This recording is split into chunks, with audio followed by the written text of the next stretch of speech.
কিশোরগঞ্জে সাবেক রাষ্ট্রপতি মোহাম্মদ আব্দুল হামিদের বাসায় ভাঙচুর ও লুটপাট করেছে দুর্বৃত্তরা।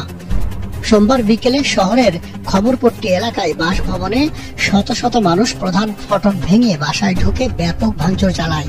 এ সময় তারা বাসার মালামাল লুট করে নিয়ে যায়। ভাঙচুর চালানো হয় ঘরের ভেতরে থাকা আসবাবপত্রে। পরে বাসার উঠানে আসবাবপত্র এনে আগুন ধরিয়ে দেয় দুর্বৃত্তরা। এ সময় হামলা হয়েছে জেলা ছাত্রলীগের সভাপতি মোহাম্মদ আনোয়ার হোসেন মোল্লা সুমনের বাসভবন ও ব্যক্তিগত চেম্বারে।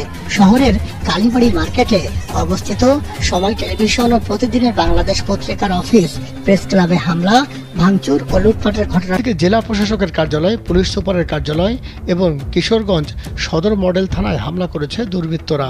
এসব স্থাপনায় সেনা মোতায়েন করা হয়েছে। এছাড়াও কালীবাড়ি মোড়ে অবস্থিত শহীদ সৈয়দ নজরুল ইসলাম ও সৈয়দ আশরাফুল ইসলামের মোরালে হামলা করে ভেঙে ফেলা হয়েছে।